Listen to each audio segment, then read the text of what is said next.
తేడా వచ్చేస్తుందో చూశావా రావణ? అందుకని నా మాట విను. నివర్తయ మనోమత్త స్వజనే క్రియతాం మనః, నీ వారి యందు నీ మనస్సు పెట్టుకో. ఈ ధర్మం కాని లోకమునకు అర్థమైతే అసలు ప్రపంచంలో ఎక్కడా కూడా అల్లరన్నదే ఉండనే ఉండదు. ఆనాటి నుంచి ఈనాటి వరకు ఇది పరమ సత్యం. తల్లి చెప్తోంది, నీ మనస్సు నీ భార్య యందు ఉంచుకో, ధర్మబద్ధమైపోతుంది కామం. నివర్తయ మనోమత్త స్వజనే క్రియతాం మనః ఆత్మానుపమాం కృత్వా స్వేషు దారేషు రంజత అతుష్టం స్వేషు దారేషు చపలం చిలితేంద్రియం. నిజంగా మా తల్లి సీతమ్మ తల్లి చెప్పిన ఈ మాటకి ఆవిడ పాదములకు శిరస్సు ఉంచి నమస్కరించాలి. జగద్గురువులు ఎలా మాట్లాడతారో తల్లి అలా మాట్లాడింది. రావణ, నీకు అనేక మంది భార్యలున్నారు. ఇంతమంది భార్యలతో నువ్వు భోగం అనుభవించాలి. ఎంతమందితో వచ్చావు నా దగ్గరికి? నీ చుట్టూ కొన్ని వేల మంది భార్యలున్నారు. నీ ఒంట్లో ఓపిక ఉంది, అందుకని నీ ఇష్టం వచ్చినట్టు మాట్లాడుతున్నావు.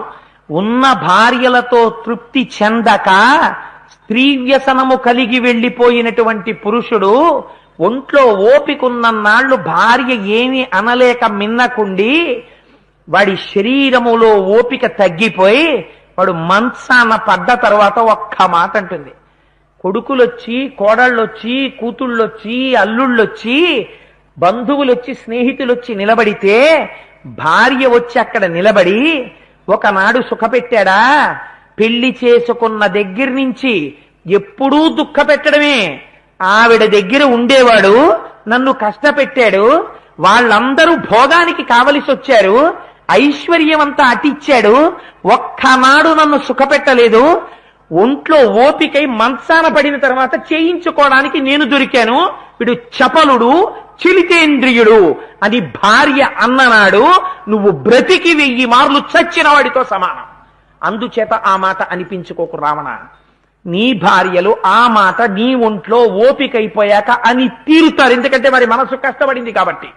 అలా వారనేటటువంటి అవకాశము నువ్వు ఇవ్వకూడదు. మనిషిలా ప్రవర్తించడం నేర్చుకో. లేకపోయినా నీ వెనక చెప్తుంది లోకం, వీడికి ధర్మబద్ధమైన నడువడి లేదు, వీడిని ఆదరించవద్దు అని చెప్తుంది. పెద్దలైన వారు నిన్నింటికి రానివ్వరు, పెద్దలైన వారు నిన్ను పలకరించరు, నీకు ఆ యోగ్యత ఉండదు. ఆ స్థితిని తెచ్చుకోకు రావణ. చపలం చలితేంద్రియం, ఈ మాట అనిపించుకోకు. వధంఛామిచ్చితాఘోరం తయేషై పురుషర్షభ. ఎంత గొప్ప మాట చెప్తుందో చూడండి. వధంఛామిచ్చితాఘోరం తయాసౌ పురుషర్షభ విదితస్సహి ధర్మజ్ఞ శరణాగత వత్సల. రావణ, బతకడం ఎలాగైనా బతికేస్తావు, ఎందుకని ఒంట్లో ఓపికంది, కడుపులో ఆకలుంది. 4 ఇళ్ల ముందుకెళ్ళి భవతి భిక్షాందేహి అంటే చాలు, చేతిలో పడింది తినేస్తే బతికేస్తావు. చచ్చిపోవడం నీ చేతిలో లేదు, జ్ఞాపకం పెట్టుకో. నువ్వు సుఖంగా చచ్చిపోవడానికి రామానుగ్రహం కావాలి. ఆనాటి నుంచి ఈనాటి వరకు మనం పూజ చేస్తే ఏం అడుగుతామో తెలుసా అండి? మొదట అడిగేది బతకడం అడగడబడు. అనాయాసేన మరణం వినాదైన్యేన జీవితం. అనాయాసంగా మరణించడం కోరుకుంటాడు. రెండవది, దీనంగా ఒకటి దగ్గరికి వెళ్ళి చెయ్యి చాపకుండా బతకగలిగినటువంటి స్థితి ఉంటే చాలు, మహదైశ్వర్యం. ఏం చేసుకుంటావు? కూర వండుకుంటావా నోట్ల కట్టలో? ఎందుకు పనికొస్తాయి అవి? అవి ఎందుకు పనికిరావు. కావలసింది నీ కడుపుకి తినాలి, తిన్నది అరగాలి. త్రాపే అంధస్సస్పతే దరిద్రం నీలలోహిత అంటుంది రుద్రం. నోటికి తిన్నది కడుపు జీర్ణం చేస్తే చాలు. అలా జీర్ణమయ్యే అదృష్టాన్ని ప్రసాదించు. ఒకరి దగ్గరికి వెళ్ళి చెయ్యి చాపకుండా బ్రతుకు వెళ్ళిపోవాలి. అన్నిటికన్నా గొప్పది శరీరం పడిపోయేటప్పుడు చాలా తేలిగ్గా పడిపోవాలి. అందుకే మనకి మృత్యుంజయ మహామంత్రము అని ఒక మంత్రం ఉంది. ఓం త్రయంబకం యజామహే సుగంధిం పుష్టివర్ధనం ఉర్వారుకమివ బంధనాన్ మృత్యోర్ముక్షీయమామృతాత్ అని. అందులో ఈ మంత్రం చదివితే మృత్యువు రాదు అని ఎక్కడైనా చెప్పారా? అందులో ఒక మాట చెప్తారు, దోసపండు తన ముచిక నుంచి ఎంత తేలికగా విడిపోతుందో అంత తేలికగా ఈ జీవుడు ఈ శరీరం నుంచి విడిపోయేటటువంటి అదృష్టాన్ని ప్రసాదించమని అడుగుతారు. శంకర భగవత్పాదులు వైరాగ్య శతకంలో ఒక మాట చెప్తారు, యదా పుత్ర మిత్రాత యో మత్స కాశీ హృదాత్యస్య హాకీదృశీ యో దశంతి తదా దేవ దేవేశ గౌరీశ శంభో నమస్తే శివాయో త్యజస్రం బ్రవాణి. ఎలా బతికావన్నది కాదురా, లోపలున్నవాడు చూస్తున్నాడు నువ్వు ఎలా బతుకుతున్నావో. 50 మాటలు ఒళ్ళంతా ఆపరేషన్లు అయిపోయి ఇంటికి తీసుకొచ్చి మందులు కొనలేక ఇంట్లో వాళ్ళు బాధపడి, వాళ్ళు తినకపోయినా బతుకుతాం కానీ మందు వేయకపోతే నువ్వు చచ్చిపోతావని నీకు మందులు పట్టుకొచ్చి నీకు మందులేస్తుంటే ఆ మందులేసుకుని బతుకుతూ బ్రతకలేక చావలేక మంచం మీద పడుండి నీ మలమూత్రములు నువ్వు విసర్జించుకోలేక మంచంలో అయిపోతుంటే పురుగులు పట్టి చెవులు కొరుక్కు తినేస్తుంటే సున్నితమైన ఎముకలు లేని మృదులాస్తిని ఒక పక్క ముక్కు కొరుకుతుంటే కళ్ళు కొరుకుతుంటే కాళ్ళు చేతులు కదపలేకపోతుంటే దుర్గంధభూయిష్టమైన మంచంలో పడిపోయి ఉంటే ఎన్నాళ్ళైనా మృత్యుదేవత అనుగ్రహం కలగకపోతే డాక్టర్ గారు కూడా విసుక్కుంటే ఎలా బతికేస్తోందో నాకు అర్థం కావట్లేదండి అని డాక్టర్ అంటే, ఒళ్ళంతా సూదులు గుచ్చి గొట్టాల్లోంచి ఎక్కిస్తుంటే ముక్కులోంచి గొట్టం తిప్పి కడుపులోకి పెట్టి ఒకసారో 2 సార్లు బతకడానికైతే పర్వాలేదురా, నెలలు నువ్వు ఇలా బ్రతికి ఐశ్వర్యం అంతా వీడికే వెళ్ళిపోతోందని చాటున పిల్లలు విసుక్కుంటుంటే ఆఖరణ వెళ్ళి భటులు కనపడి నిన్ను తరుముతుంటే అంచకాలమునందు ఆయాసమున నిన్ను తలతునిపుడే బ్రతికియున్నన్నాళ్ళు నీ భజన తప్పను కాని మరణ కాలమునందు మరతునేమో ఆ వేళ యమదూతలగ్రహంబున వచ్చి ప్రాణముల్ పెకలించి పట్టునప్పుడు కపవాత పైత్యముల్ కప్పగా శ్రమచేత కంపముద్భవమంది కష్టపడుచు నారాయణాయంచు నా జింహతో నిన్ను పిలుతునో శ్రమచేత పిలువలేను నాటికిపుడే నీనామస్మరణ చేతు చివినిడవయ్య భూషణ వికాస శ్రీధర్మపుర నివాస దుష్ట సంహార నరసింహ దురిత దూరా అని గుండెలు బాదుకుని ఏడ్చారు. ఊపిరి తీసినప్పుడల్లా నామం చెప్పుకున్న భక్తులు. అంత్యకాలంలో నీ నామం చెప్పగలనో చెప్పలేనో. యదా పుత్ర మిత్రాదయో మత్సకాసి రుదాత్యస్య హాకీదృశీయోత శంతి తదా దేవ దేవేశ గౌరీశ శంభో నమస్తే శివాయో త్యజస్రం బ్రవాణి అన్నారు శంకర భగవత్పాదులు. ఆఖరణ మంచం మీద పడుకుని ఉంటే తెల్లవారుజామున పిల్లలు లేచి మొహం గడుక్కుని వాష్ బేసిన్ దగ్గర వచ్చి చూసేటప్పటికి నోరు తెరిచేసుకుని నోటి నిండా ఈగలు దూరిపోయి పెదివిలు పాలిపోయి ఉంటే చీమలు చెవుల్లోకి ఎక్కుతుంటే ఏదో తేడా వచ్చేసింది తండ్రి గారిలో అని నానా నానా నానా అంటే పలకకపోతే గుండెల మీద చెవి పెడితే గుండె మాత్రం లబ్ డబ్ అంటుంటే అంత్యకాలం అయిపోయిందయా మంచం నుంచి దింపేయండి అంటుంటే ఒక పక్క నుంచి నక్షత్రం మంచిది కాదు బయట పడుకోబెట్టండి అని గోనిగుడ్డలు వేసేస్తే యథాపుత్ర మిత్రాదయో మత్సకాశి మా నాన్నగారు ఎప్పుడూ అలా కింద పడుకోవడం చేత కాదని పిల్లలు ఏడుస్తుంటే కొడుకు తెచ్చి తులసి నీరు పోస్తుంటే గుటక పడక పక్క నుంచి జారిపోతుంటే భటులొచ్చి పాశాలు వేసి లాగుతుంటే కపవాత పైత్యములు కప్పుతుంటే శ్రమచేత నోట మాట రాకపోతే నిన్ను గోనుగుడ్డల మీద పడుకోపెడితే స్నేహితులు ఏడుస్తుంటే అప్పుడేం చెప్తావురా నామం? చేసుకున్న పాపం అనుభవించాలి. 1 గంటైనా 2 అయినా పోతే బాగుండంటే పోకపోతే మళ్లీ తెచ్చి ఇంట్లో పడుకోపెట్టవలసిన దురవస్థ వస్తే మృత్యువు కటాక్షించలేదని ఆ రోజున నువ్వేడవాలి. అప్పుడు మృత్యువు దేవతాస్వరూపమై నీ ఉసురు తీసేస్తే అమ్మయ్యా అని ఇంట్లో వాళ్ళు అంటారు. అలా బతకకురా, అనాయాసంగా వెళ్ళిపోవడం అదృష్టం. ఆయన వెళ్ళిపోయారా?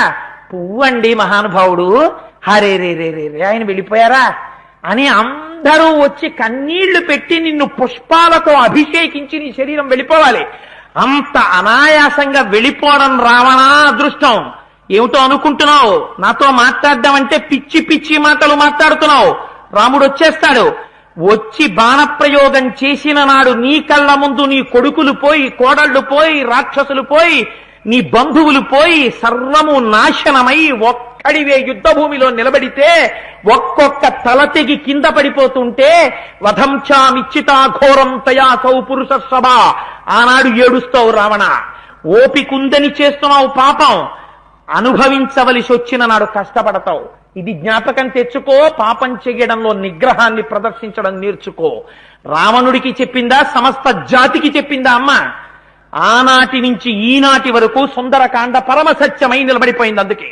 అందుకే సుందరకాండ పారాయణ కాండ. జాగ్రత్త చేసుకో, జాగ్రత్త చేసుకో, జాగ్రత్త చేసుకో చెప్పిందమ్మ. శరణాగత వత్సల. మరి అయ్యో ఇన్నాళ్ళు అయిపోయిందండి, వృద్ధాప్యం వచ్చేసింది, తెలియలేదు, పొరపాటు చేసేసాను, నా జీవితం గాడి తప్పిపోయింది, ఏం చెయ్యను ఇప్పుడు? ఏం బెంగలేదు. ఒక్కసారి మనసులో శరణం తరుణేందు శేఖర శరణం మే గిరిరాజ కన్యక శరణం పునరేవతా ఉభౌ శరణం నాణ్యదుపైమి దైవతం అజ్ఞానినా మయా దోషానశేషాన్ విహితాన్ హరే క్షమస్వత్వం క్షమస్వత్వం శేషశైల శిఖామణే అని ఒక్కసారి అను. గోవిందా గోవిందా అని మనసారా స్మరించు చాలు, నీ పాపములు కడిగేస్తాడాయన. ఎందుకని? ధర్మజ్ఞ. ఆయన శరణాగత వత్సల. పాదములు పట్టుకుని శరణన్న వాణ్ణి ఒడిచిపెట్టడం మా స్వామికి రాదురా. రావణ, నన్ను తీసుకెళ్లి రామచంద్రమూర్తి యొక్క పాదాంబుజముల యందు సమర్పించి కృతకృత్యుడుగా సంతోషంగా జీవించరా రావణ. ఎందుకొచ్చిన అల్లర్రా ఇదంతా? శక్త్యా లోభయితుం నాహం ఐశ్వర్యేణ ధనేనవా అనన్యే రాఘవేనాహం భాస్కరేణ ప్రభాయథ. పిచ్చవాడా, నేను సీతమ్మని తెచ్చానంటావేమిటి? నీ జీవితంలో నువ్వు నన్ను తేలేవు. సూర్యుడి నుంచి సూర్యుడి కాంతిని వేరు చేసి తేగలవా? వజ్రము నుంచి వజ్రపు ప్రభని వేరు చేసి తేగలవా? పువ్వు నుంచి పువ్వు యొక్క వాసనని వేరు చేసి తేగలవా? ఎలా తేలేవో రాముడి నుంచి నన్ను అలా విడతీసి తేలేవు. శివశక్తులు రెండూ కలిసే ఉంటాయి, పరబ్రహ్మము పరబ్రహ్మశక్తి రెండూ కలిసి ఉంటాయి, నువ్వు తేలేవు. మరి ఎందుకొచ్చావు సీతమ్మ అంటావేమో, నేను చెప్పేనా? నీకు ఉన్న సత్యాన్ని చెప్పేస్తున్నాను రావణ. నువ్వు ఒక్క నాటికి నన్ను అపహరించలేవు. విధిస్తవ పదార్థాయ విహితో నత్ర సంశయ. నిన్ను చంపడానికి బ్రహ్మగారు వేసిన ప్రాతిపదిక. నన్నిక్కడికి తెస్తే, నువ్విలా మాట్లాడితే, నీ తపస్సు భ్రష్టమైతే, నీ మాటల చేత నీ పాపం నువ్వు మూట కట్టుకుంటే నువ్వు కాలిపోతావు. తెలిసో తెలియకో నా కాళ్ళు పట్టుకున్నావు లంకకి తెచ్చాక. అందుకుని ఉన్నమాట చెప్పేస్తున్నాను. పైగా రాక్షసాధమా రామస్య భార్య అమిత తేజస. వాడు భీరు అన్నాడు, పిరికిదానా అన్నాడు.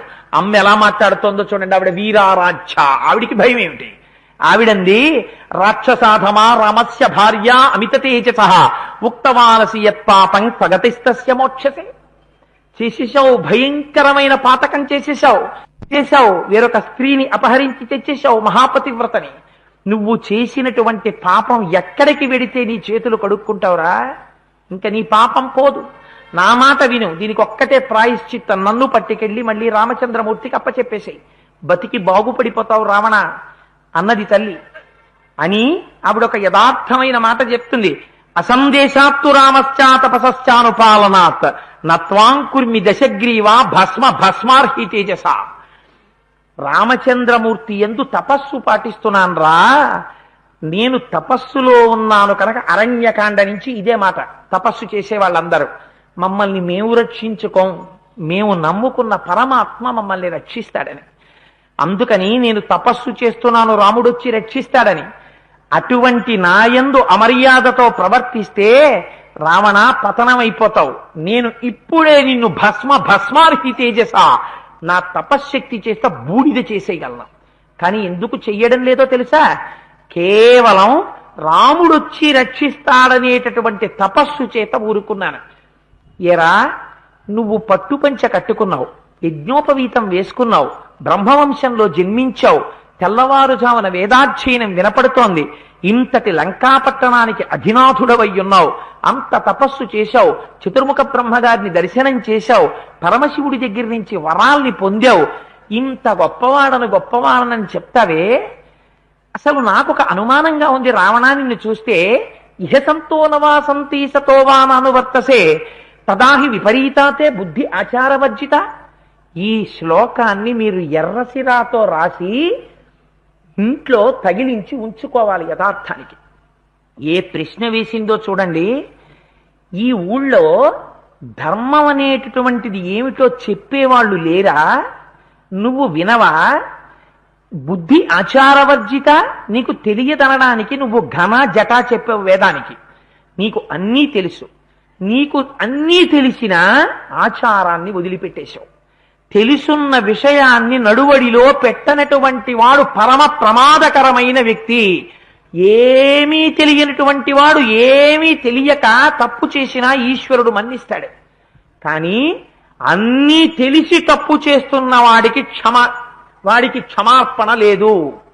అందుచేత ఇహ సంతో నవాసంతి సతోవాన్ అనువర్తసే తదాహి విపరీతాతే బుద్ధి ఆచారవర్జిత. పెద్దలైనటువంటి వారు చెప్పేవారు లేరా? చెప్పినా వినవా? విన్నా నీ బుద్ధి ఆచారమనం ఉండదా? ఎక్కడొచ్చిందిరా తేడా నీ దగ్గర అని అడిగింది. వాడికి ఎంత కోపం వచ్చిందంటే ఈ మాట అడిగితే వాడి మనస్సు మారలేదు. ఒక పక్క కాలచోదిత అంటారు మహర్షి. కాలము చేత వాడు ప్రచోదనం చెయ్యపడ్డాడు. వాడి మృత్యువుని వాడు కౌగిలించుకుంటున్నాడు. అందుకని వాడు అన్నాడు, ఏ స్త్రీయందు విశేషమైన కామం ఉంటుందో ఆ స్త్రీయందు ఉపేక్షించేటటువంటి స్వభావం కూడా ఉంటుంది. సీత నన్ను చూసి ఇన్ని వేల మంది స్త్రీలు కామించి నా వెంట పడ్డారు. నీకు ఐశ్వర్యం ఇస్తాను, పట్టమహిషీత్వం ఇస్తాను, సింహాసనం మీద కూర్చోబెట్టుకుంటాను, నా పాంపు చేరు అంటే నువ్వు ఇంత అమర్యాదగా మాట్లాడుతున్నావు. నా గొప్పతనం ఏమిటో, నా గౌరవం ఏమిటో నీకు తెలియడం లేదు. నీకు నా గొప్పతనం తెలియాలంటే ఏం చెయ్యాలో నాకు తెలుసు అని అక్కడున్న రాక్షస స్త్రీల్ని పిలిచాడు. ఈమె యందు సామమును ప్రయోగించండి, దానమును ప్రయోగించండి, భేదమును ప్రయోగించండి. ఇప్పటి వరకు ఈ 3 ప్రయోగించమని నేను మీకు చెప్పాను. ఈవిడ లొంగలేదు. 10 నెలలు అయిపోయింది. 2 నెలల సమయమే మిగిలి ఉన్నది. 2 నెలలు దాటేసరికి సీత నా పాన్పు తనంత తాను చేరింది. చేరకపోతే ఈ 2 నెలలలో మీరు దండమును ప్రయోగించండి అన్నాడు. కొట్టమన్నాడు సీతమ్మని. ఆ మాట నోటి వెంట అన్నందుకే మృత్యు అంత తొందరగా వచ్చింది వాడికి. స్త్రీ కదా, అబల కదా అని ఇష్టం వచ్చినట్టు ప్రవర్తిస్తే ఎంతంత ప్రమాదాలు ముంచుకొస్తాయో చూడండి. కొన్ని కోట్ల జన్మలు కట్టి కుడిపేస్తాయి. అప్పుడు ఏడవాలి. అందుకే ప్రాయశ్చిత్తం ఏం చెప్పారో తెలుసా అండి? ఇంట్లో తనయందు మనస్సున్నటువంటి భార్య, తనతో కలిసి జీవించడానికి ఇష్టమైనటువంటి భార్య ఇంట్లో భర్త గురించి ఎదురు చూస్తూ ఉండగా ఆ భార్య యందు మనస్సుంచకుండా పరస్త్రీ యందు మనస్సుంచుకొని పరస్త్రీతో సంగమించినటువంటి పురుషుడికి ఆ దోషం పోవాలంటే ఏం చెయ్యాలి అని అడిగారు. 6 నెలల పాటు తిరిగిన వీధి తిరగకుండా మిట్ట మధ్యాహ్నం వేళ చీకటి పడ్డాక పాత్ర పట్టుకుని ఇళ్ల ముందుకెళ్ళి నాయందు మనస్సున్నటువంటి ఆరోగ్యవంతురాలైన భార్య ఇంట ఉండగా భార్యని కాదని వేరొక స్త్రీతో సంగమించినటువంటి మహాపాతకుణ్ణి, అమ్మా నీ చేత్తో తెచ్చి ఇంత కబళం పారైందమ్మా, నాకు పాపం విముక్తున్నవాలి అని 6 నెలలు తిరిగిన వీధి తిరగకుండా తిరిగి ముష్టెత్తుకున్న అన్నంతో తింటే వాడి పాపం పోతుంది అన్నారు. ఎంత పెద్ద ప్రాయశ్చిత్తం చెప్పారో చూడండి. స్త్రీ విషయంలో ఎంత జాగ్రత్తగా ఉండాలో పురుషుడు. ఇదే విశ్వనాథ సత్యనారాయణ గారు చెలియలి కట్ట అంటారు. ఓపిక ఉంది కదా అని పశువు తిరిగినట్టు పురుషుడు తిరగకూడదు. స్త్రీకైనా అంతే, పురుషుడికైనా అంతే. అందుకని ఇద్దరికీ ఆ కట్టుబాటు అటువంటిది దాంపత్యం అంటే. అందుచేత ఈ మాట రావణాసురుడికి ఆగ్రహం వచ్చి అమ్మవారి మీద దండప్రయోగం చెయ్యమన్నాడు.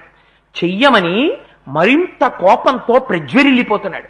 ప్రజ్వరిల్లిపోయి అమ్మతో అనరాని మాటలు మాట్లాడుతుంటే ఏమో ఆనాడు వాడి కోపం ఇంకొంచెం అధికమైపోతే ఏం చేసి ఉండేవాడో. రామాయణం ఎప్పుడెప్పుడు ఆగిపోతుందనుకుంటే అప్పుడప్పుడు ఒక స్త్రీ పాత్ర వచ్చి పొడిగించాలి కదా. ధాన్యమాలిని అనేటటువంటి భార్య వచ్చింది, రావణాసురుడి భార్య.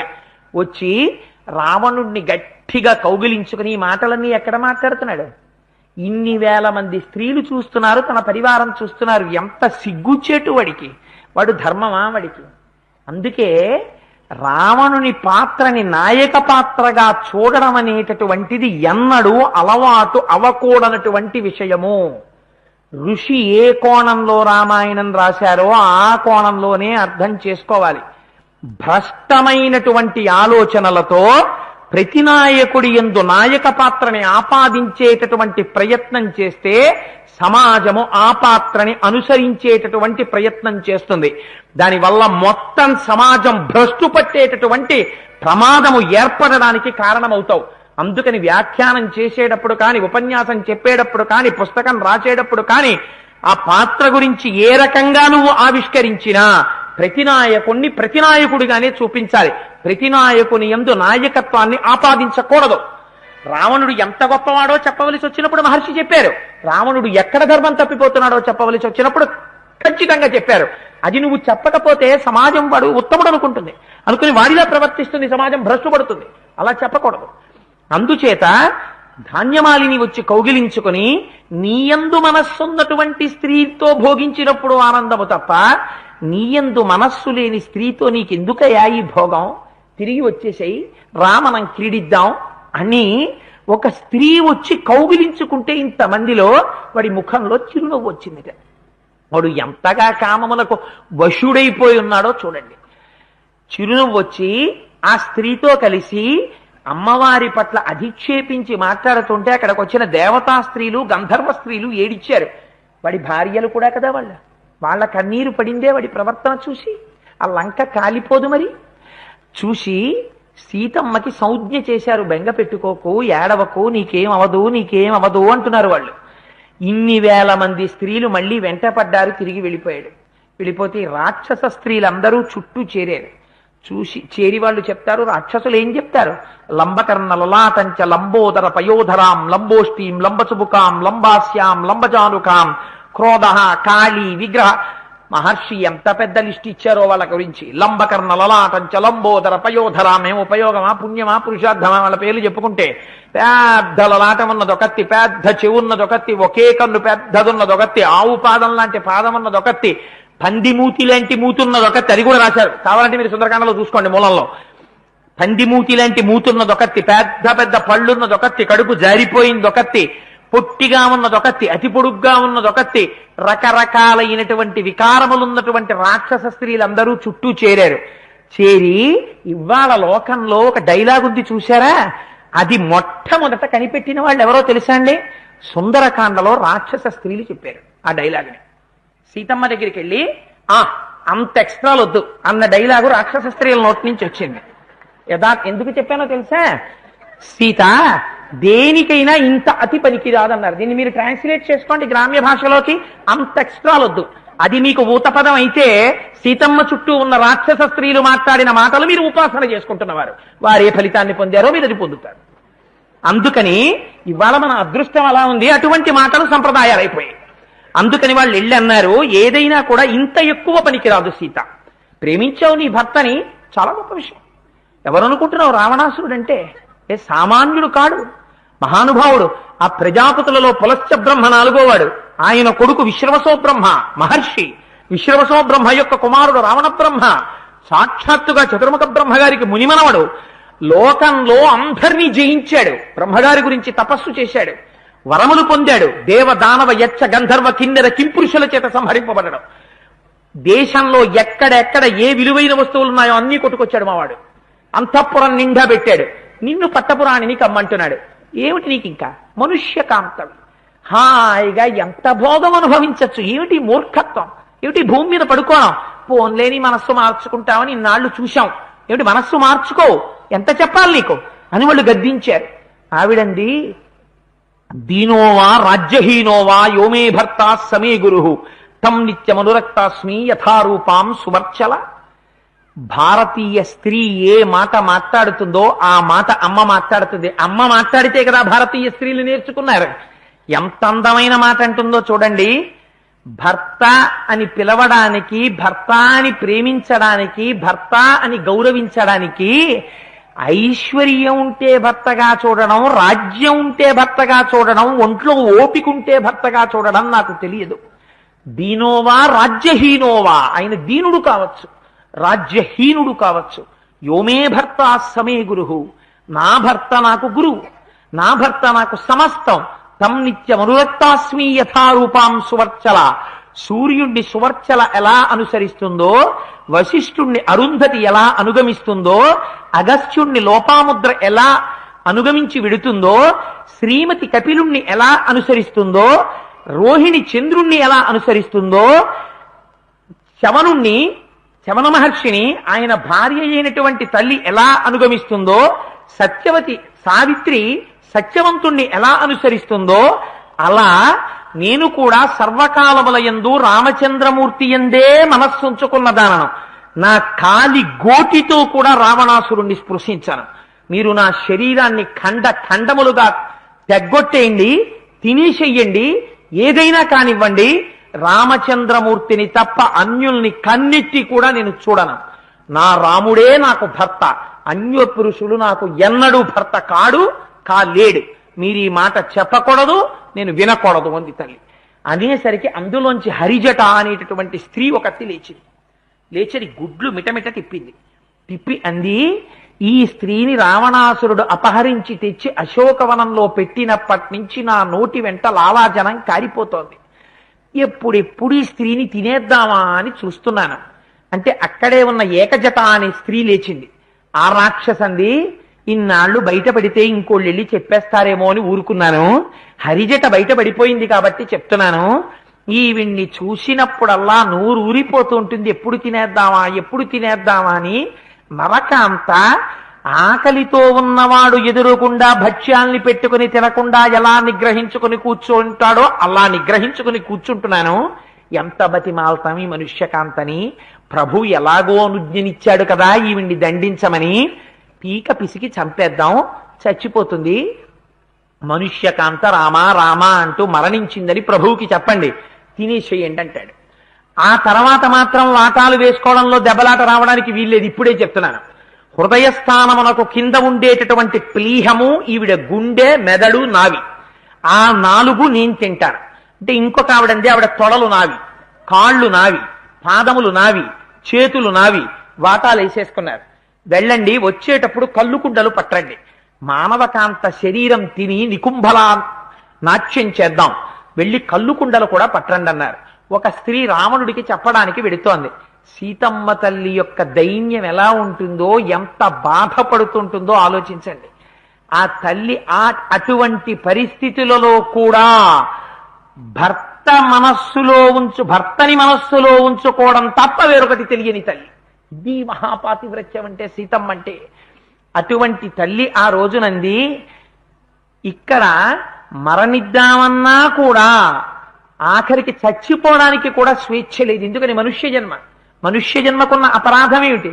స్త్రీ తనంత తాను ఆత్మహత్య చేసుకోవడానికి కూడా, స్త్రీకేమిటి పురుషుడికేమిటి, ఎవరికీ ఆత్మహత్య చేసుకోవడానికి అధికారం లేదు. అందైనా వివాహమైపోయినటువంటి కాంత అసలు ఆత్మహత్య చేసుకోకూడదు. నేను నరకాంతని, ఇవాళ చనిపోవడానికి కూడా నాకు స్వేచ్ఛ లేదు, స్వాతంత్రం లేదు అని తల్లి ఏడుస్తుంటే, అటువంటి సమయంలో నన్ను వీళ్ళందరూ చంపేస్తారని భయపడిపోయి కూర్చున్న చోటు నుంచి లేచి శిశుపావృక్షం మొదటికెళ్ళి కూర్చుందిటే. పైనుంచి హనుమ ఇవన్నీ చూస్తున్నారు, తల్లిని పెడుతున్న ఇబ్బందులన్నీ గమనిస్తున్నారు. స్వామి ఇవన్నీ ఆయన ఏం ఊహించి రాలేదు, ఏం చేయాలని కావడానికి ఒకదాని వెనక ఒకటి జరిగిపోతున్న ఈ సంఘటనలు చూస్తున్నారు ఏం జరుగుతుంది అని. ఇంతలో అక్కడ నుంచి త్రిజట అనేటటువంటి రాక్షస స్త్రీ లేచింది. ఎప్పుడెప్పుడు రామాయణం అయిపోతుందనుకుంటే అప్పుడప్పుడు ఒక స్త్రీ రామాయణాన్ని కొనసాగించాలి. ఆవిడ లేచంది, మీ మోహం ఏడ్సా అలా ఆగండి, రాజు దగ్గరికి వెళ్ళొద్దండి. కూర్చున్నారు. మీకు ఒక్క మాట చెప్తాను వినండి. ఇప్పుడే తెల్లవారుజామున నాకు ఒక కల వచ్చింది.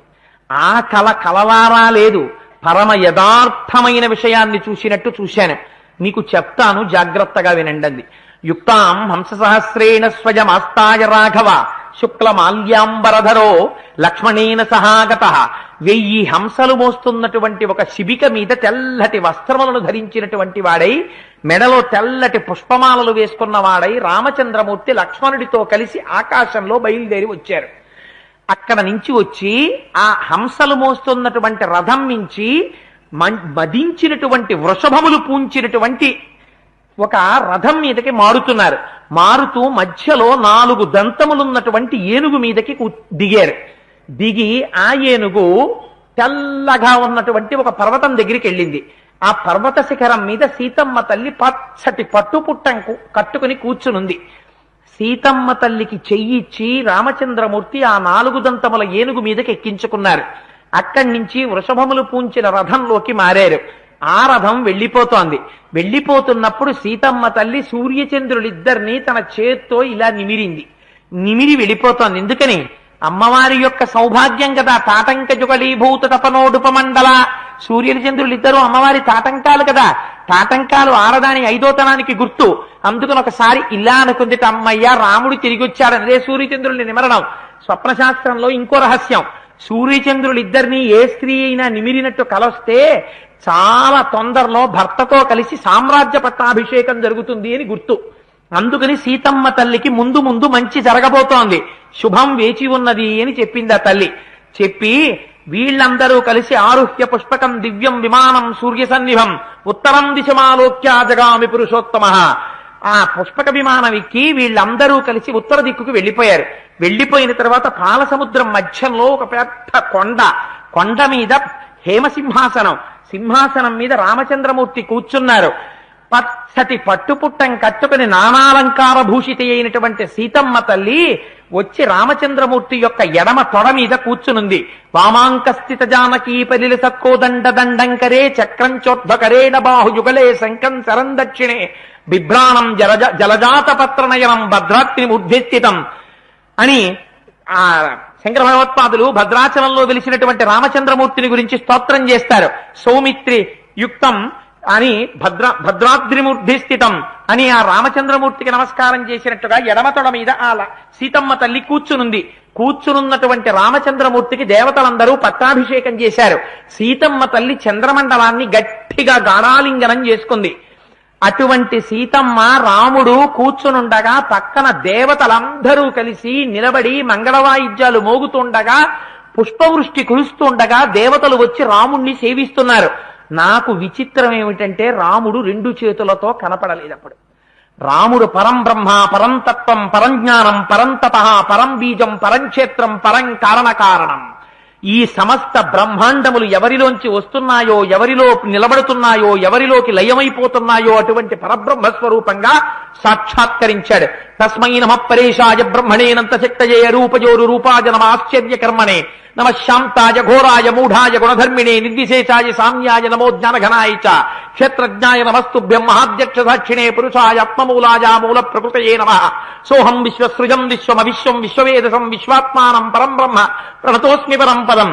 యోగరంధిత కర్మాణో హృది యోగ విభావతే యోగినోయం ప్రపశ్యంతి యోగేశం తం నతో స్పృహం అని వ్యాసమహర్షి చెప్పినట్టు అటువంటి పరబ్రహ్మ స్వరూపంగా నాకు రామచంద్రమూర్తి సాక్షాత్కరించారు. శంఖం చక్రం గదా పద్మం పట్టుకుని మహానుభావుడు ఆయన 4 భుజములతో కూడినటువంటి శ్రీ మహావిష్ణువుగా నాకు సాక్షాత్కరించారు. నేను ఆయనకి నమస్కారం చేశాను. ఇక్కడ లంకాపట్టణంలో రావణాసురుడు మాత్రం రథేన కలయుక్తేన రక్తమల్యానులేపన పిబస్తైలం హ్రసన్ రుచ్యన్ భ్రాంత చిత్తాకులేంద్రియ. రావణుడు గాడిదలు పూంచినటువంటి రథం ఎక్కాడు. నల్లటి వస్త్రములు కట్టుకున్నాడు, ఎర్రటి వస్త్రములు కట్టుకున్నాడు, నూనె తాగుతున్నాడు. దక్షిణ దిక్కుగా రథం వెళ్ళిపోతోంది. ఆ గాడిదల నుంచి కింద పడిపోయాడు. దక్షిణ దిక్కుకి తల ఉండేటట్టుగా పడిపోయాడు. లేచాడు, మెడలో గన్నేరు పువ్వుల మాలలేసుకున్నాడు. పిచ్చి పిచ్చిగా అరుస్తూ నాట్యం చేస్తూ పరిగెత్తాడు. పెద్ద మల హ్రదంలో దిగబడిపోయాడు. వికటాట్టహాసం చేస్తూ బోడిగుండుతో ఉన్నటువంటి ఎర్రబట్టలు కట్టుకున్న ఒక స్త్రీ పాశం పట్టుకుని వచ్చింది. మల హ్రదంలో పడిపోయిన రావణాసురుడి మెడకి పాశం వేసి పైకి లాగి పాశం పట్టుకుని పశువుని తీసుకెళ్లినట్టు దక్షిణ దిక్కుకి తీసుకుపోతోంది. ఆవిడ వెనకాతల తప్పట్లు కొడుతూ నాట్యం చేస్తూ రావణుడు వెళ్ళిపోతున్నాడు. ఆ వెనకాతలే కుంభకర్ణుడు, ఇంద్రజిత్తు వీళ్ళందరూ ఒంటె, మొసలి మొదలైనటువంటి వాహనములనెక్కి దక్షిణ దిక్కుగా వాళ్ళందరూ కూడా వెళ్ళిపోతున్నారు. ఎర్రబట్టలు కట్టుకున్నటువంటి స్త్రీలు ఒంటికి నూనె రాసుకుని నూనె తాగుతూ అరుస్తూ పెద్ద పెద్ద కేకలేస్తూ వీళ్ళని తీసుకుపోతున్నారు. ఒక్క విభీషణుడు మాత్రం 4 దంతములతో కూడినటువంటి ఏనుగు మీద కూర్చునున్నాడు. ఆకాశంలో నిలబడ్డాడు. 4 మంత్రులు చుట్టూ గొడుగులు పట్టారు, సేవింపబడుతున్నాడు. ఎక్కడ నుంచి వచ్చిందో ఒక మహావానరం ఒకటి వచ్చింది. ఆ వానరము ఈ లంకాపట్టణంలో ఉన్న ఇళ్లన్నింటినీ అగ్నిహోత్రానికి బలి చేసింది. అగ్నిహోత్రం ప్రతి ఇంట పెరిగిపోతోంది. హాతాతహ పుత్రక కాంతమిత్ర హ జీవితం భోగయుతం సుపుణ్యం రక్షోభిదేవా బహుధా బ్రువద్భి శబ్దం కృతం ఘోరతరస్సు భీమ. ఎక్కడ చూసినా ఓ తల్లి, ఓ తండ్రి, ఓ అక్క, ఓ చెల్లి, ఓ కొడుక, ఈ కేకలే. లంకంతా బూడిదైపోతోంది. అటువంటి కళని నేను చూశాను. నేను చూసిన కళ యథార్థం. ఈ తల్లికి సమీప భవిష్యత్తులో గొప్ప శుభం ఉన్నది. ఏమిటి నమ్మకం? అదిగో నిష్కారణంగా సీతమ్మ తల్లి యొక్క ఎడమ కన్ను అదురుతోంది, ఎడమ భుజం అదురుతోంది, ఎడమ తొడ అదురుతోంది. కట్టుకున్న పట్టుపుట్టం తనంత తాను కొంచెం కిందకి జారింది. పైగా పక్షీచ శాఖానిలయ ప్రహృష్ట పునఃపునశ్చోత్తమ సంతవాది సుస్వాగతాం వాచముదీరయాన పునఃపునశ్చోదయతివ హృష్ట. అదిగో ఈ చెట్టు మీద ఒక పక్షి కూర్చుంది. అనేకమైనటువంటి శకునములతో పాటు ఈ శకునం కూడా చెప్పింది త్రిజట. అదిగో ఆ పైన కూర్చున్నటువంటి ఆ పక్షి ఉన్నదే, ఆ పక్షి కూస్తోంది. ఆ పక్షి కూస్తుండగా చెట్టు కింద కూర్చున్నటువంటి స్త్రీ ఎవరుంటుందో ఆవిడ తొందరలోనే భర్తృ సమాగమాన్ని పొందుతుంది. అందుకని ఈ సీతమ్మకి మంచి రోజులు రాబోతున్నాయి. చూడండి, ఆవిడ ముఖంలో కాంతి కొంచెం తగ్గింది, కానీ ప్రస్ఫుటంగా ఆ తల్లి ఆవిడికి శుభశకునములు శరీరమునందు కనపడుతున్నాయి. ఈమె సాక్షాత్ శ్రీ మహాలక్ష్మి. నా మాట వినండి. ప్రణిపాత ప్రసన్నాహి మైథిలీ జనకాత్మజ అలమేషా పరిత్రాతుం రక్షస్సో మహతో భయాత్. మీరు బతికి బట్ట కట్టాలనుకుంటే, ఇన్నాళ్లు చేసిన దోషాలు పోవాలనుకుంటే, మీ మీదకి రామబాణములు వచ్చి పడిపోకుండా ఉండాలనుకుంటే, మీ భయం పోవాలనుకుంటే, మీరు ఒక్కసారి వచ్చి ప్రణిపాత ప్రసన్నాహి ఒక్కసారి ప్రణిపాతం చెయ్యండి. ఆ తల్లి ముందు పడిపోండి. పడిపోతే ఆ తల్లి మిమ్మల్ని క్షమిస్తుంది. ఆవిడ మాతృస్వరూపిణి, అమ్మ. నోటి వెంట మాట కూడా అనక్కర్లా. ఆవిడ దగ్గర పడిపోయారా, అరే రే నా బిడ్డలని మిమ్మల్ని రక్షించేస్తుంది. నా మాట వినండి, పడిపోండి. ఈ సీతమ్మ తల్లికి శుభం ఉంది. ఈవిడ సాక్షాత్తు లక్ష్మి. తొందరలో రావణాసురుడు మరణిస్తాడు, లంక విభీషణుడు ఏలుతాడు, సీతమ్మకి రాముడితో కలిసి పట్టాభిషేకం జరిగి తీరుతుంది అని త్రిజట చెప్పినటువంటి శుభవాక్యం దగ్గర ఆపుదాం. నిన్నటి రోజు ఉపన్యాసాన్ని పూర్తి చేసే సమయానికి మనం ఒక విషయాన్ని ప్రస్తావన చేసుకున్నాం. పక్షీచ శాఖా నిలయ ప్రహృష్ట పునఃపునశ్చోత్తమ సంత్వవాది సుస్వాగతాం వాచముదీరయాన పునఃపునశ్చోదయతివ హృష్ట అని ఆ చెట్టు మీద ఉండేటటువంటి పక్షి కూస్తోంది. ఆ పక్షి కూస్తోంది కాబట్టి ఆ చెట్టు కింద ఎవరైతే ఉన్నారో ఆ తల్లి తొందరలోనే భర్తృ సమాగమాన్ని పొందుతుంది అని చెప్పి ఆ త్రిజట చెప్పగా, ఆ చుట్టూ ఉన్నటువంటి రాక్షస స్త్రీలందరూ సీతమ్మ తల్లి పట్ల వ్యగ్రతతో ప్రవర్తిస్తున్నవారు కొంత నెమ్మదించారు. అమ్మవారు కూడా కొంత ఉపశాంతిని పొందింది. త్రిజటా స్వప్నం అనేటటువంటిది శ్రీరామాయణంలో ఒక గమ్మత్తైన ప్రక్రియ. ఎందుచేత అంటే అది కథాభాగానికి సంబంధించినంత వరకు రాక్షస స్త్రీలు సీతమ్మ తల్లిని సంహరించడానికి ఉద్యుక్తులైనటువంటి పరిస్థితిలో త్రిజట తన స్వప్నాన్ని ఆవిష్కరించకపోతే రామాయణం అక్కడ ఆగిపోయేటటువంటి ప్రమాదము ఉన్నది. అందుచేత రామాయణము యొక్క కొనసాగింపునకు త్రిజటా స్వప్నము అత్యంత ఆవశ్యకము. రెండవది, జట అన్న మాట వేదానికి సంబంధించింది. ఎందుకంటే ఘన జట అని పిలుస్తాం వేదం. అది చెప్పడంలో, వేదమంత్రాన్ని ఉచ్చారణ చెయ్యడంలో ఘనాపాటి అని, ఆ ఘన చెప్పగలిగిన వాళ్ళు, జట చెప్పగలిగినటువంటి వాళ్ళు వేదంలో ఒక స్థాయికి చేరుకున్నటువంటి మహాపండితులు. అటువంటి వేదంలో ఆ వేదానికి సంబంధించినటువంటి జట అన్న మాట ఇక్కడ వేశారు, త్రిజట అని. రామాయణంలో త్రిజటా స్వప్నంలో ప్రత్యేకించి సీతమ్మ తల్లి యొక్క స్వరూపాన్ని వాల్మీకి మహర్షి బయటపెట్టారు.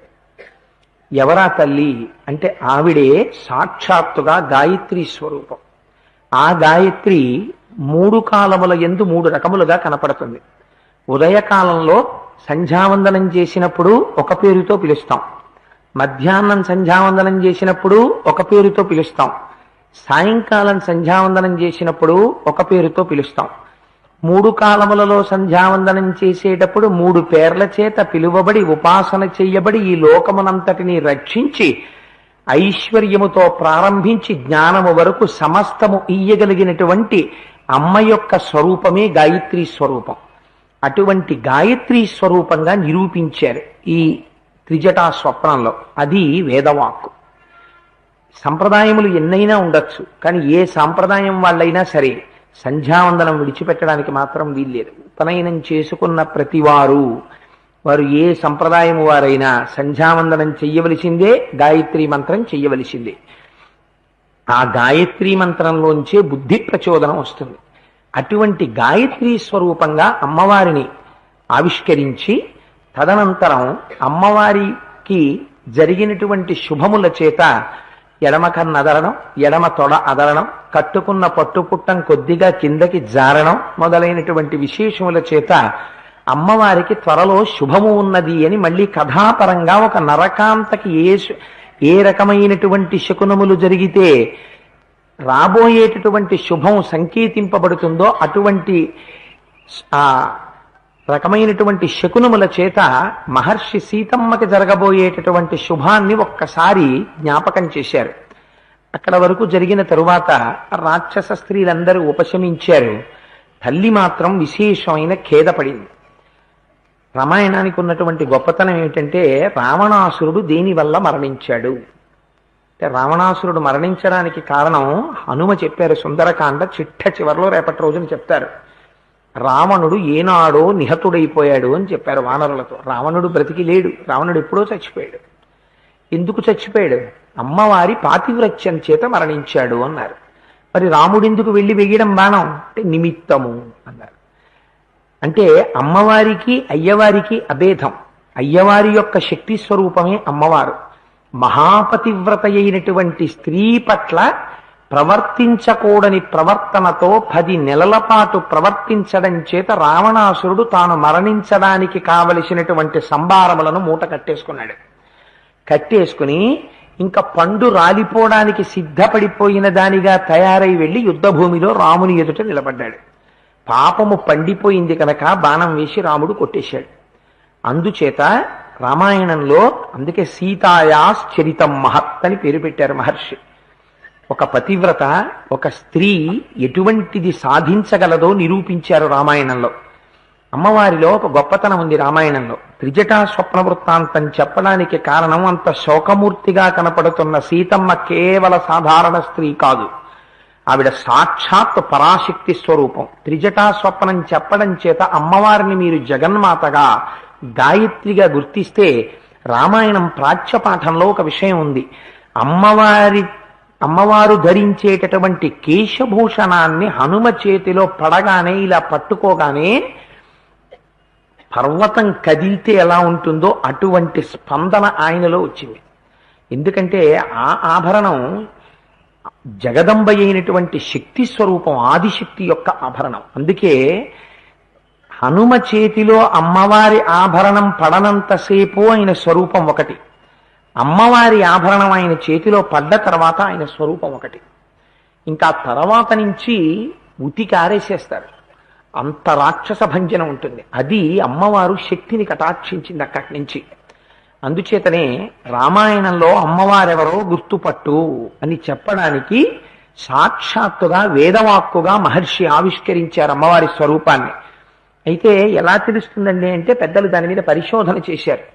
పరిశోధన చేసి నిన్నటి రోజున త్రిజటా స్వప్నంలో రామచంద్రమూర్తి వచ్చినప్పుడు మొట్టమొదట యుక్తాం హంస సహస్రేణ స్వయమాస్తాయ రాఘవ శుక్ల మాల్యాంబరధరో లక్ష్మణేన సహాగత 1000 హంసలు మోస్తున్నటువంటి శిబికలో వచ్చినటువంటి రామచంద్రమూర్తి ఆ తరువాత 4 దంతములతో ఉన్నటువంటి ఏనుగు మీదకు మారతారు.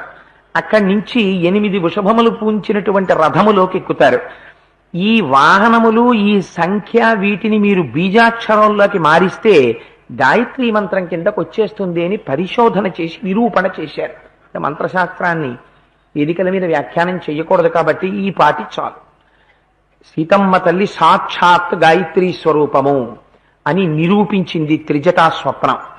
అదే కాలమునందు వేదము యొక్క మాట మాట్లాడుతున్నారు కాబట్టి ఎంత అందంగా మాట్లాడారంటే త్రిజట ఒక మాట చెప్పింది, నాకు రాముడుగా కనపడలేదు. ఎలా కనపడ్డాడు అంటే పరం బ్రహ్మ, పరం జ్ఞానం, పరం తత్వం, పరం తప, పరం బీజం, పరం క్షేత్రం, పరం కారణం అని శంఖచక్ర గద శ్రీమాన్ పుండరీకాయతే క్షణ శ్రీవత్సవక్షాహ నిత్యశ్రీ అజేయ శాశ్వత స్థిర అంది. సగుణ నిర్గుణ భేదంతో సగుణ పరబ్రహ్మాన్ని, నిర్గుణ పరబ్రహ్మాన్ని, సాకార పరబ్రహ్మాన్ని, నిరాకార పరబ్రహ్మాన్ని ఏకకాలమునందు నిరూపించి చూపించారు త్రిజటా స్వప్నంలో. అందుచేత త్రిజటా స్వప్నం వేదవాక్కు. త్రిజటా స్వప్నానికి అంత శక్తి ఉంది. పైగా స్వప్న శాస్త్రాన్ని అనుసరించి ఏ సమయంలో వచ్చినటువంటి స్వప్నం ఫలిస్తుందో కూడా త్రిజటా స్వప్నం మనకి నిరూపిస్తుంది.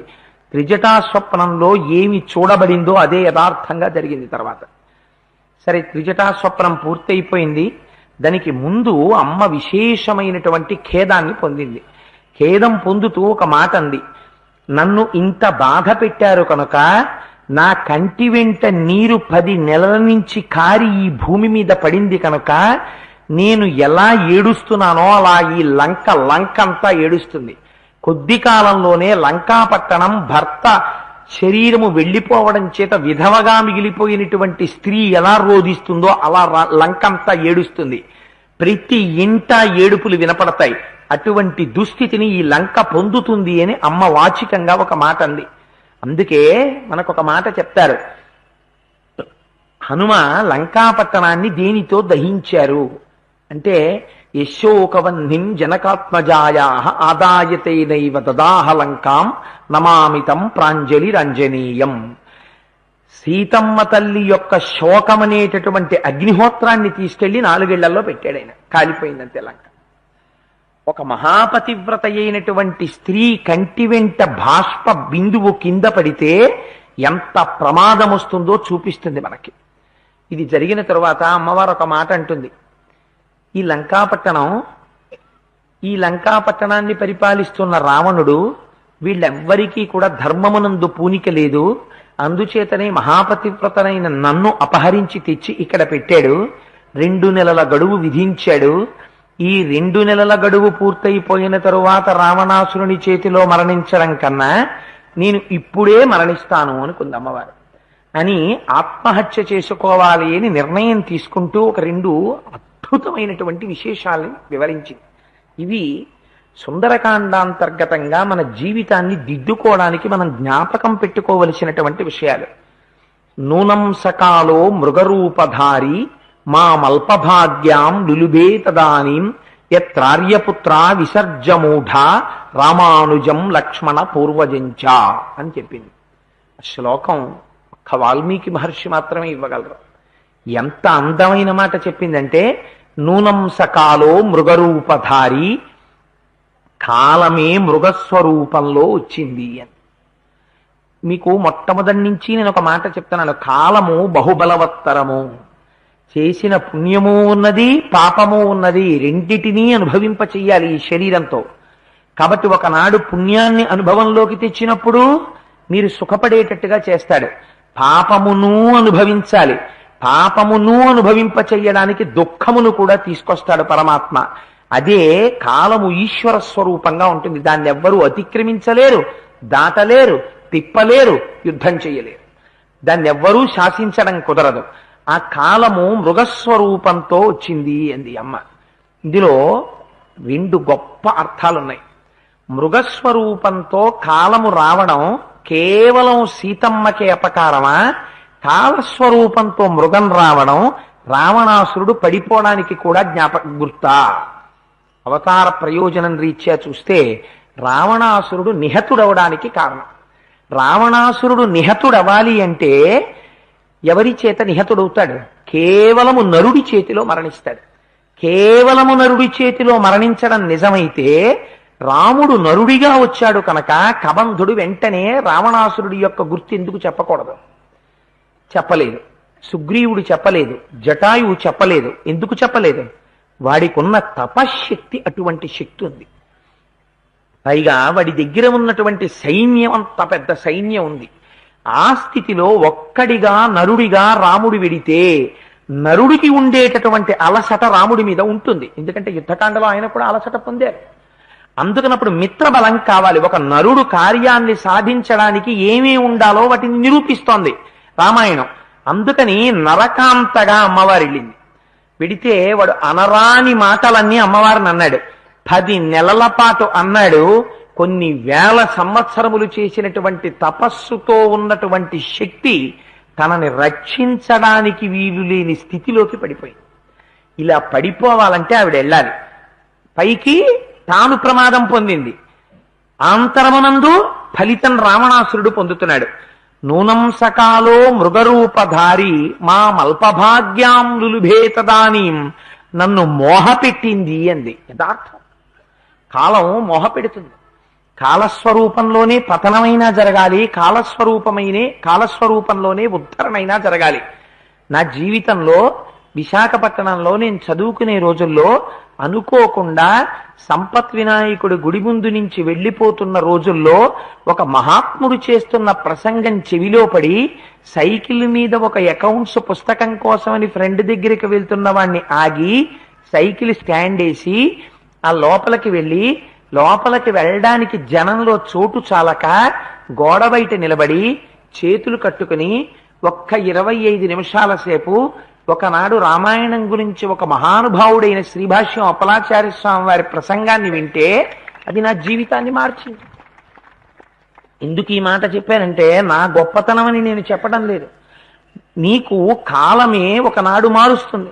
ఆనాడు ఆ గుడి ముందు నుంచి నేను వెళ్ళడమే నా జీవితం మారడానికి ఒక బీజం పడింది. ఆనాడు ఆ గుడి ముందు నుంచి ఆ సమయంలో ఇంకొక 20 నిమిషాల తర్వాత నేను వెళ్ళుంటే బహుశా రామాయణం నందు నాకు ఇంత ఆసక్తి కానీ ఏదో రామాయణం చెప్పాలన్న ఇంత తాపత్రయం కానీ బహుశా నాకుండి ఉండకపోవచ్చు. చేత కాలము ఒకనాడు నీ జీవితాన్ని మారుస్తుంది. అలాగే ఒక్కొక్క నాడు కాలము నిన్ను మోహ పెడుతుంది. మోహ పెట్టి భ్రష్టుణ్ణి చెయ్యాలన్నా కూడా వేరొక స్వరూపాన్ని దగ్గరికి చేరుస్తుంది. ఇది కాలము యొక్క గొప్పతనం రా. అందుకని ఒకడు పాడయ్యాడని అంటావా, ఒకడు గొప్పవాడని అంటావా? తన బుద్ధి చేత ఎదిరించలేకపోయాడు.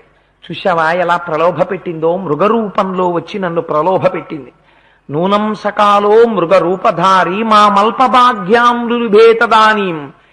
నా భాగ్యం అల్పం, అందుచేతనే నేను లోభపడ్డాను ఆ మృగాన్ని చూసి. యత్రార్యపుత్ర విసర్జమూఢ, రాముణ్ణి వదిలేశాను అంది మూడో పాదంలో.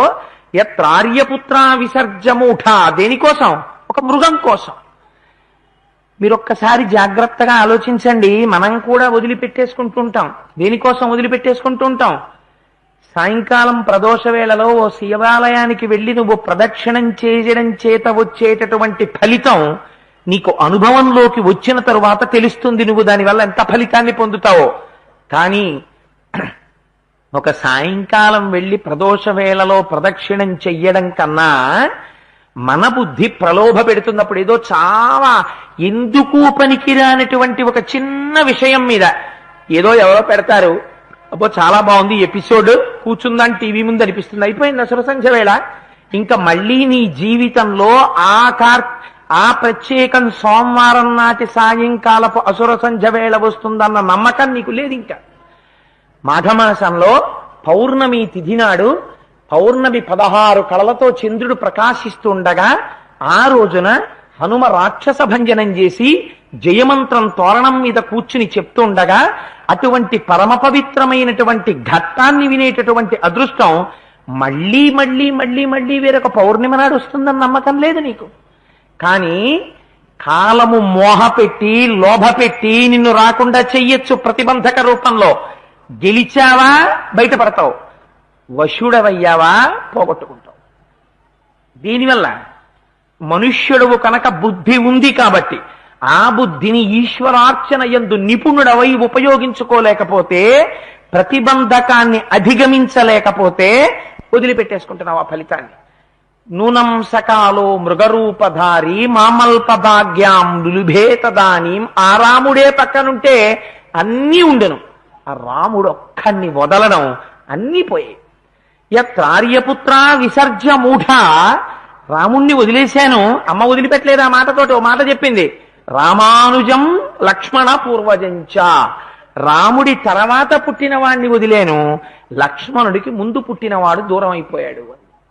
రాముడంటే భగవానుడు. రమయతీతి రామ కాసేపు నరలోకానికి అంతటికీ ఒక సందేశం ఇస్తోందని మీరు అనుకుంటే, రాముడు భగవానుడు. భగవానుణ్ణి సంతతము తన మనస్సులో ధరించి భగవత్ సంబంధమైన మాటలు మాట్లాడడానికే ఇష్టపడేటటువంటి భక్తుడైనటువంటి వాడితోడి కూడిక, వాడితో కలిసి ఉండడం, వాడితో స్నేహం ఉండడం నీకు శ్రీరామ రక్ష. ఎందుచేత సత్సంగత్వే నిస్సంగత్వం నిస్సంగత్వే నిర్మోహత్వం నిర్మోహత్వే నిశ్చలతత్వం నిశ్చలతత్వే జీవన్ముక్తి. ఎవ్వడు ఇవ్వడు ఇహ సత్సంగం ఇచ్చిన ఫలితాన్ని. ఎందుకని? కష్ట సుఖములను ఒడుదుడుకలను ద్వంద్వములను తట్టుకోగలిగినటువంటి మనస్సు కేవల సత్సంగం వల్ల మాత్రమే వస్తుంది. అట్లా ప్రలోభ పెట్టగలిగినటువంటి ప్రతిబంధకాన్ని నేను లక్ష్మణుడి మాట విని ఉంటే ఆ రోజున రాముణ్ణి వెళ్ళమని అనకపోదును. ముందు చెప్పిన వారెవరు? శంఖమానస్తు తం దృష్ట్వా లక్ష్మణో రామమబ్రవీత్ తమేవైన మహమ్మన్యే మారీచో రాక్షసం మృగం అని చెప్పాడు అరణ్యకాండలో. ఆయన అన్నయ్య అది మృగం కాదు, ఎక్కడైనా బంగారు చర్మంతో వెండి చుక్కలతో మృగం ఉంటుందా అన్నయ్య? ఎందరో ఋషుల్ని తిన్నాడన్నయ్య, వీడు మృగం కాదు, వీడు మాయామారీచుడన్నయ్య, నువ్వు వెళ్ళకు అన్నాడు. అమ్మా నమ్మకమ్మా సీతమ్మ అన్నాడు. ఎంత మాట అంది తల్లి. ఒకవేళ దొరకకపోతే చంపి చర్మం పట్టాలయ్యా. సమాప్య వనవాసానం రాజ్యస్థానం పునశ్చన అంది అరణ్యకాండలో. అరణ్యవాసం అయిపోయి మనం మళ్ళీ అయోధ్యకి వెళ్ళిపోయాక ఈ జింక చర్మం పట్టుకెళితే భరతుడు సంతోషిస్తాడండి. ఎంత లోభ పెట్టింది నన్ను ఆ రోజున మృగం. లక్ష్మణుడి మాట నేను కాని విని ఉన్నట్టుంటే ముందు రాముణ్ణి వెళ్ళమని అన్నా, లక్ష్మణుడు చెప్పిన తర్వాత అమ్మో లక్ష్మణుడు చెప్తున్నాడు వద్దులేండి అని ఉండుంటే రాముడు వెళ్ళకపోను. పక్కన ఉన్నటువంటి భాగవతులు భక్తులు ఈ పని నీకు మంచిది కాదు, నీకు శ్రేయస్కరం కాదు, నువ్వు చెయ్యకు, దానికి వల్ల నువ్వు ప్రమాదంలోకి వెళ్ళిపోతావు, ఆ పని మీద పూనికతో ఉండకు, నువ్వు భగవంతుడి వైపుకుండు, అది నమ్మకు, అది మాయ, అది యథార్థము కాదు, అది అసత్యము అని చెప్తున్నా లక్ష్మణుడి మాట తోసేయడం ఫలితం లక్ష్మణుని యొక్క అగ్రజుణ్ణి పోగొట్టుకోవడం. రామానుజం తర్వాత ఎవరు వెళ్ళిపోయారు? రాముడు వెళ్ళిపోగానే రాముడితో పాటే ఫలితం అంతా కూడా వెళ్ళిపోయింది. ఎప్పుడైతే రాముడు దూరం అయిపోయాడో నేను రాక్షసులకు వశమయ్యాను అంటే దుష్ట ఫలితములకు లోనైపోవడం ప్రారంభమైపోయాను. భగవంతుడు లేని చోట, భాగవత వాక్య తిరస్కారము జరిగిపోయిన చోట అంటి పెట్టుకుని ఉన్న లోభము ఎంత దూరం తీసుకెళ్ళిందంటే లక్ష్మణుణ్ణి ప్రయత్నపూర్వకంగా నిరసించి పంపేశాను. ఇద్దరూ వెళ్ళిపోవడం ప్రమాదానికి లోనైపోయాను. రామానుజం లక్ష్మణ పూర్వజంచ. ఆవిడ మొట్టమొదట రాముణ్ణి విమర్శించలేదమ్మా. దోషము నాయందున్నది అంది. నీకొక కష్టం వచ్చింది, నువ్వు చెయ్యవలసిన పని భగవంతుణ్ణి నిందించడం కాదు. చాలా మందికి ఒక గుణం ఉంటుంది, భగవంతుడు ఎంతసేపు ఆరాధ్యనీయుడు, ఎంతసేపు భగవంతుణ్ణి కొలుస్తావంటే నీకు సుఖాలన్నీ ఇచ్చిన నాడు భగవంతుడు మంచివాడు. భగవంతుడు నీ ఇంటి నౌకరు. నీవు స్నానం చేయడానికి నీళ్లు తోడి పెడితే నీ నౌకరు మంచివాడు. నువ్వు విప్పిన బట్టలు ఉతికి పెడితే నీ నౌకరు మంచివాడు. నువ్వు అన్నం తిన్న ఎంగిలి పాత్ర కడిగి పెడితే నీ నౌకరు మంచివాడు. నువ్వు కట్టి విడువబడేటటువంటి బట్ట లాంటి శరీరానికి ఏ వ్యాధి రాకుండా చూసిన నాళ్ళు నీ ఇంటి నౌకరు లాంటి దేవుడు నీకు మంచివాడు. నువ్వు తిన్న ప్రతి పదార్థాన్ని జీర్ణం చేసిన నాళ్ళు నీకు భగవానుడు మంచివాడు. కానీ నువ్వు చేసినటువంటి పాపానికి ఫలితం ఇవ్వకుండా ఆపడం కుదరదు కనుక దాన్ని చాలా తగ్గించి ఇచ్చినా భగవన్నిందన చేయడం కృతజ్ఞత కాదు. ఒక్క పూట కనపడకపోతే నౌకరు మీద కేకలేసినటువంటి కృతజ్ఞుడైన యజమానిలా కష్టం వచ్చినప్పుడు భగవన్నింద చేస్తావా? సుఖం వచ్చినప్పుడు మాత్రం నాది గొప్ప నాది గొప్ప అంటావా? ఇది ఇచ్చినది భగవానుడైతే అది ఇచ్చినవాడు భగవానుడు కాదా? దానికి నువ్వు కృతజ్ఞతలు ఆవిష్కరించావా? ఎప్పుడైనా ఆవిష్కరించలేదే. ఆత్మ పరిశోధన చేసుకోవడం అంటే ఏమిటో నేర్పిందమ్మ మనకి సుందరకాండలో. నువ్వు ముందు భగవానుడి వైపు ఇలా చూపించి తేరగా దొరికాడని అయిందానికి కాందానికి ఆయన్ని నింద చేయడం కాదు. నీ ఆత్మ పరిశోధన చేసుకో. స్వామి ఎంత పాపం చేశానోనయ్యా, ఇవాళ నాకు ఈ ఫలితాన్ని ఇచ్చావా?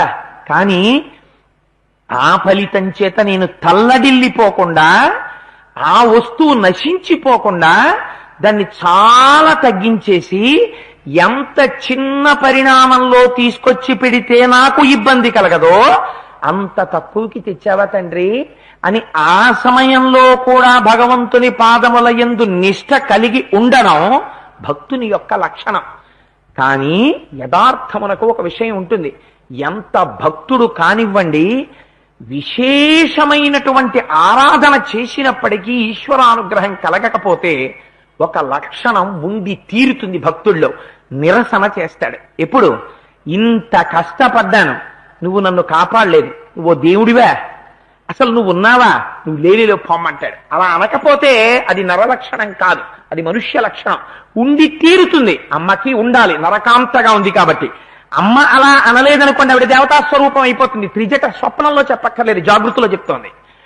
దేవతా స్వరూపం అయిపోయిందా రావణుడు నిగ్రహింపబడడు, నరకాంతగానే ఆవిడ ఉండాలి. అందుకని నరకాంతగానే ఉపాసన చేయబడినటువంటి భగవానుని యొక్క అనుగ్రహం పొందలేనప్పుడు తడబడినటువంటి మనస్సుతో భగవంతుని పట్ల కృతజ్ఞతాభావము ఆపాదించి మాట్లాడినట్టే అమ్మ కూడా మాట్లాడుతుంది. ఎంత అందంగా అంటుందో చూడండి. అనన్య దైవత్వం ఇయం క్షమాచ